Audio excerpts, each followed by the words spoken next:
Oh, good morning. So I do have a little confession to make. In the last vlog, I promised you we would go on an adventure, and today's post or upload would be of said adventure, but unfortunately that adventure could not go ahead. So my original plan was to take you to see beavers, because apparently there's beavers that have been introduced in Derbyshire. So I was going to go over there to Willington Wetlands and basically show you guys the beavers, but the whole area was completely flooded. Couldn't get in by car, couldn't get in on foot. It was just horrendous. So I had to abandon all of yesterday's footage and we're starting again. So good morning. It is Monday. I don't have an adventure planned. I just thought it would make sense to take you with me on my day. So I've been gym already. It was a push day for me, which is chest, shoulders and triceps. And now I'm just about to hit the sauna and have a little swim as well. Make sure the recovery is fully on point. Then we're going to go to the aquatics.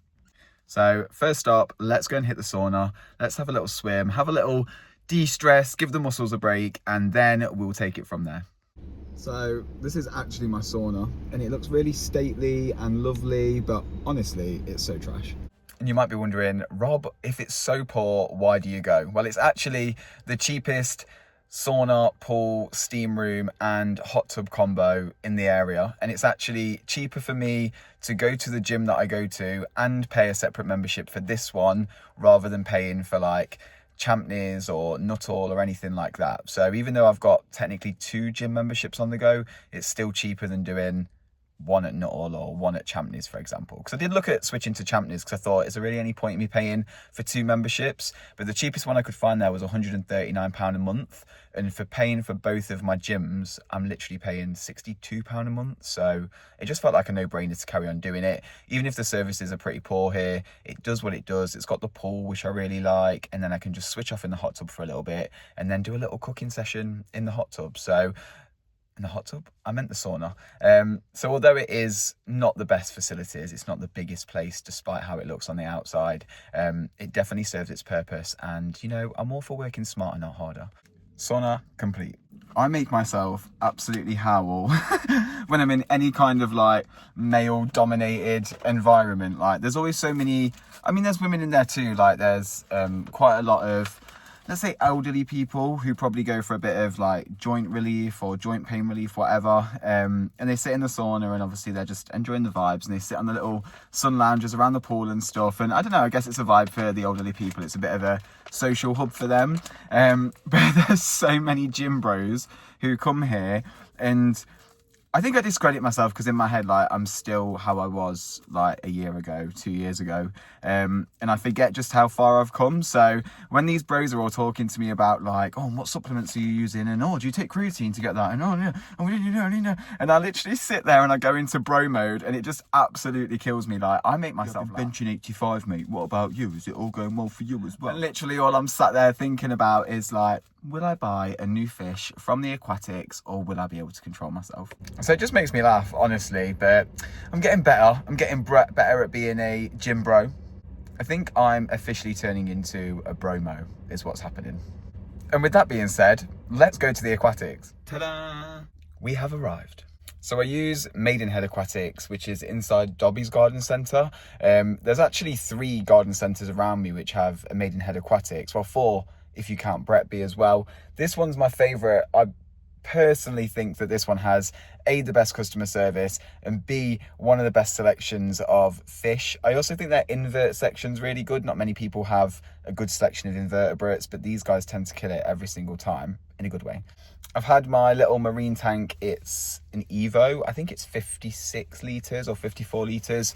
It's been running now for 2 years. I've got a firefish, 2 clownfish, quite a few different invertebrates and stuff. So I'm always adding to it when I can. Like, I'm not the kind of person who just adds something. Like I said in the last video, I'll get something because I know I can give it a good home, or I know I've got the right housing or environment for it. I won't get it just because I want it, which is why I've not bought a filefish, because I've wanted a filefish for so long. But I've got, well, I originally had 3 sexy shrimp, but now I've got 2. And again, the full care guide for sexy shrimp is posted. It's randomly blowing up at the minute. I don't know why. Sexy shrimp must be booming in popularity, but that is on my channel if you do want to see what a sexy shrimp is and how to care for them. But they also limit what fish and stuff you can put in there because they are so small and they are literally prey to everything. So yeah, I'm very limited, but I've got 2 left at the minute. They are both called Simon, and they are basically the joys of my life. I love the little sexy shrimp, but they do limit everything else that I can get. So we're gonna have a look. I'll try to not buy anything. I really will try not to buy anything. But if something calls my name, it calls my name. Also, I need to get a plain water, well, just plain distilled RO water, because I have to top the tank off every single day, just to cover any evaporation or anything. And I also need to get 2 salt water barrels as well. I believe they are 10 litres each. So I get 20 litres of salt water, 10 litres of plain water, and that basically is enough for the week. I'm just having a little top up of my electrolytes. Please ignore my hand. I stupidly fake tanned. I'm basically in holiday prep mode, and I didn't want to get to Greece and be super white. So I thought I'd fake tan and see how that would look. It looks horrendous. Don't do it. I also hate doing this, but I've got to get a trolley because there is no way that I can carry all of that water. I don't have enough hands. This is my toxic trait. I always look at the cakes, like a little half cake. Maybe me and Linda could share this. Oh, she loves the lemon. This one, dear Lord. These are cute. They got your name on. I was always that kid that never got their name on anything. It was always Robert or Robin. And I told you in the last video, I am not a Robert, I'm a Robbie. Here we go, people. Will I buy something? There's so many tropical fish, but we want marine fish. Oh, this one's cute. Oh, I love it. This is what I really want, but my starfish ate it. I bought a big frag of it for £22 and they whacked it. I love the hermits when they're this small. So cute. And I love these featherdusters. These are like little invertebrates and they filthy. Really cool. The fish is cute.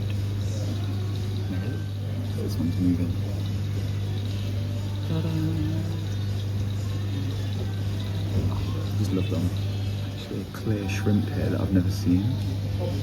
He's just chilling there. I thought it was a sexy shrimp to start with, but he's fully clear.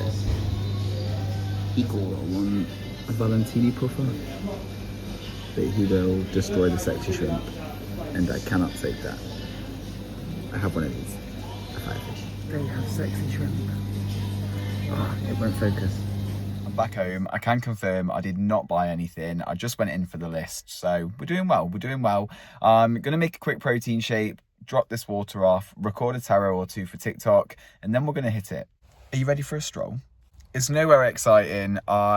Basically on a Monday, it is mine and Jordan's Baddies night. We watched the new episode of Baddies USA. I think it comes out on the Sunday, but it's ridiculously late. So we watch it on the Monday and it's become our Monday ritual. So as always, I'm running out of time and I really need to get 14,000 steps in. I was gonna take you Bradgate, but I don't know if it's because it's school time or whatever, but it's crazy around there. So I've just come a little bit further down the road. I'm going to do another circular walk that I recently found, and we're just going to chat rubbish. You know how we do it. I'd also like to say that I cannot cope with this bipolar weather. Like, just 2 days ago, I was celebrating the sunshine saying, finally, seasonal depression's gone.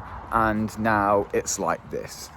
It's so miserable. It's so foggy. It's not a spring. This is one of those walks where sometimes I really enjoy doing it. You see quite a lot of nature. There's so many muntjac deers. And was it about 2 weeks ago, there was a gold crest. I've not saw a gold crest since I was like 13. And that was in the Lake District. So sometimes I get really lucky with the nature around here. But other than that, it's a pretty dead walk. There's a lot of traffic once we get out the other side of this route. I did go through one of the fields the other day and it was just absolutely waterlogged. Cannot walk in it, especially not in trainers. So we'll stick to the path or the road and we'll see what nature we can find whilst chatting rubbish, whilst just enjoying the vibes. It's absolutely freezing though.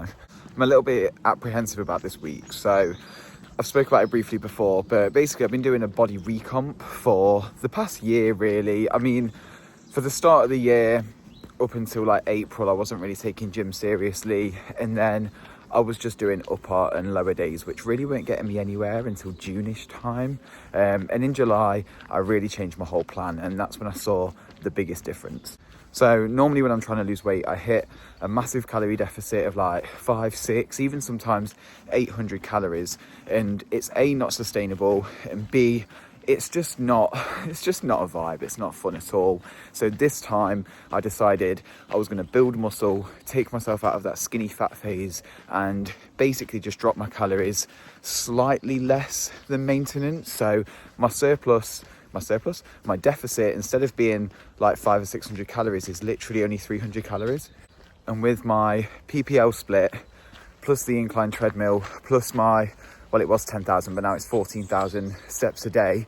That is enough to basically put you in a recomp phase where you lose body fat whilst keeping / retaining muscle. I think I've actually managed to build a lot of muscle because I never had biceps like this before, and I definitely didn't have pecs like this. So I don't know how, but I've actually managed to build muscle in this deficit as well. But basically, God, it's been the longest journey. I've got like 2 kg left to lose, and I just really want to hit it, and I don't want to be stuck in this recomp phase and drag it out for like 2 months. So I'm just going to do an aggressive cut, and hopefully in 2 weeks time we'll have lost those extra kilos and I'll be bang on where I want to be. So I'm currently 11 stone 9, and I am 17% body fat as of today, and the goal was 15% body fat, but now I'm getting closer to it. Like, I want to go more like 13%, so I'm just playing it by ear really. I'm not too sure how the aggressive cuts are going to go, because even on a recomp on some days I feel a little bit weaker in my lifts or whatever, and the weight and stuff stayed consistent, but like I can feel it in myself, like my energy levels and stuff. So I don't know. I've dropped another 500 calories basically, so I'm like 800 calories down from my maintenance. My maintenance is 2,600. I'm keeping my protein at 200 grams a day, which is a lot. And I think my carbs are around like 180, 200, and my fats are at like 46, 48. This is just boring gym bro chat. But basically I'm going to get God bod, and I'm determined to get God bod because that was my goal when I turned 30, and I'm weeks away from it, literally 2 or 3 weeks away. I have definition now on my stomach. I can see my top 4 abs. I just really want to push for the extra 2 at the bottom, and I don't know, I've enjoyed the journey. It's been very tough, but I've learned a lot along the way about discipline and being strict with myself. And people say like, how do you stay motivated? And I genuinely don't. Like, I just stay disciplined, and I know that Monday I need to do this, and Tuesday I need to do this, and yeah, it's just been about being disciplined, which has really helped me, because normally I'm a very free floaty, all over the place person. And even now, like, I don't really know how I fell in love with the process. Like, I've never been a gym person. I've never been somebody who enjoyed PE, for example. Like I said in my last video, like, all my cousins and stuff would be playing football, and I was literally sat there bird nerding, trying to find these birds that were in my little notebook. So I really don't know how I fell in love with the process. I originally thought it was maybe because everything that happened with my ex was a little bit rubbish, and I guess that really made me question my self-worth and who I was and how I looked. So that's kind of what started snowballing everything. But now I feel like I'm in a place where my body is reflecting my mind, and I feel like I've done the work on my mind and my spirituality and stuff, that now I'm just channeling that in my body. And I definitely don't treat my body as good as I could. Like, I'm still vaping, all of that, but I don't know, I feel like my relationship with food, my relationship with what I see in the mirror and everything has really come quite a long way, and I contribute a lot of that to spirituality and the mindset shifts and things that it's enabled me to actually go through. And I always talk about transformative journeys in terms of energy and stuff, and honestly it's those journeys and those transformative cycles that have led me to this place where I am confident in who I am. I know who I am, I know what I'm able to give to the world, and I won't let anyone make me doubt myself again. But that's all part of the process, isn't it? It's all part of the learning, and this is why I say apply your previous lessons to your current cycle. We made it to the road. I like this strip. I feel like it feels like a really nice steady decline, but then coming back up it is absolutely horrible because the incline literally starts on that corner. Again, don't get excited, like, it's not an amazing view, but I was here the other day and some lady was showing her husband the view, and she was like, look Mark, isn't it beautiful? And he agreed it was the most stunning view he'd ever seen. It's a housing estate. I think that the view could be 20 million times better, but let me know what you think when we get there. We made it to safety and the woods.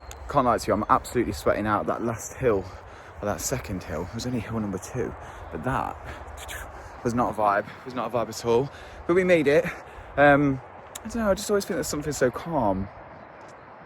I love a forest. It's a bit of a weird vibe here at night though. I've walked around here at like sunset time, and the strip behind it is really good for looking at planets and the moon. You can see the stars really good on a clear night. I guess there's no light pollution over this side of it, and that's what overlooks it, so that really helps.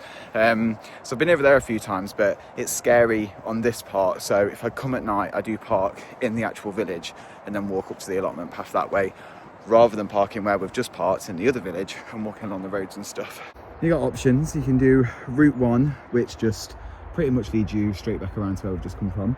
Route 2 through the middle, and that will take you out onto, I call it the playing field, but it's really not a playing field, it's a quarry. It's all gated off, you'll see it in a second.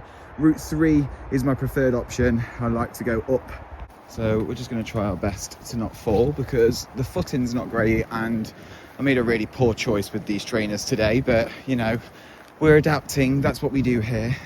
There's quite a few big rock formations here. On the other one, people do climb it. This one's bigger, so I don't know why they don't climb this one, but they always climb this formation here. You see a lot of rock climbers there, and a lot of people go swimming in here in summer, which isn't great. And I know in a lot of quarries and open water, people worry about, you know, like reeds and stuff like that pulling you down, or like mud, whatever.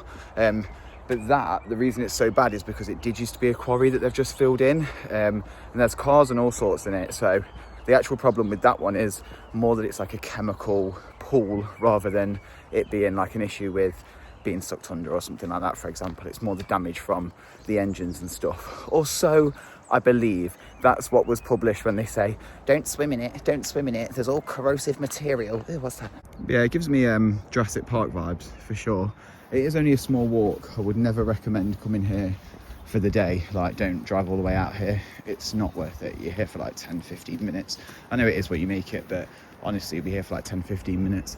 And then you've got to add on another route, basically, which is why I park down the village and come through that way, well, the other village, because there's no point. If you park even in this village, it's only like a 4-5 minute walk. So I go down there so I can get me steppage. And we made it. We actually got up the top. It's really not a steep hill at all. It's because it's in stages. It's from the bottom down there, it goes up, then it goes up again, then up again, and then up again. It's not a steep hill in itself. That one's straight down. But again, I try and get the extra steps. This used to have something on it. I want to say there's like a compass or something on it, but there's nothing now. It's just stone. And there's one of these things. There's always one of these things. What are they, like OS points or something?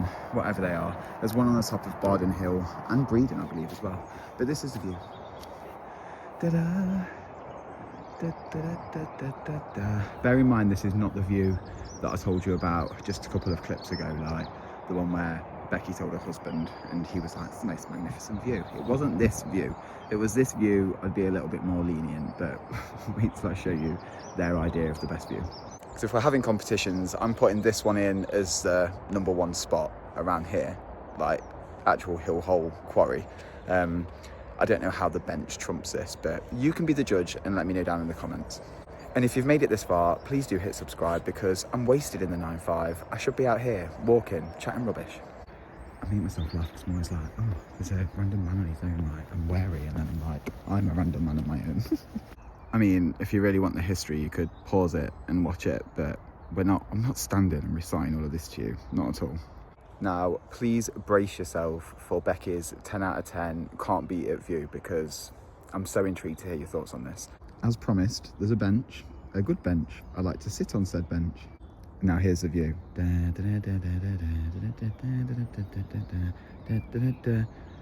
Can't beat it, she said. Can't beat it. So I don't know if this is the only walk that she does or what, but I'm going to invite her out on trips with me, because I can't have this poor lady thinking that this is the best view out there. Like, it's crazy. And if she thinks this is the best view in this postcode, then she's still crazy, Magpie, because that one I just showed you is the best view. I'm sorry. It's an estate. I'm going to take you back down through the allotment path so I can show you that it's a lot easier if you do want to venture here at any point. I will say that it's definitely not wheelchair friendly at all. a couple of months ago, in fact it was last summer, so 20 million years ago, somebody stopped me and they had a son in a wheelchair and they asked me how to get up to the top, and I was looking for them and there is no way. But I think it is advertised as wheelchair friendly. Did not want to tread in that, but it's not, so don't try it. And basically, we're on the allotment path. Boom. So that way is to the village, so you can park there if you just want a little short walk up there. There is parking literally right there, but again, psychopath like my steps, don't I? And then this way is the allotments, and basically it just leads up through to the car park, so I'll meet you at the other end. Very big side note, we are at the end, so I guess that I did still see you at the end because the end is there. There's also a car park there, by the way. Again, I don't use it because I like the steppage, but you can use it. There's also a bench here, so once you come out of the car park, walk towards the allotments, there's a bench. You don't have to use the bench, but this spot right here with the bench is the best place to look at the moon or the stars. Obviously not right now because it's fog central and I don't know why it's so foggy, but it is. But obviously on a clear night you want to come here. On a summer's night it's really nice. And is it Pleiades where all the stars are born? You can see that really clearly here, along with like Orion's belt and everything, all the usual suspects. But when Saturn was visible as well and it was close to the moon, this was a really good place to see it. It was literally there, and I think Venus was in line at one point as well. So really good spot actually if you're into, I was going to say telescopography, but if you're into looking at the stars and whatever. What is that called? Sorry, I was chatting rubbish.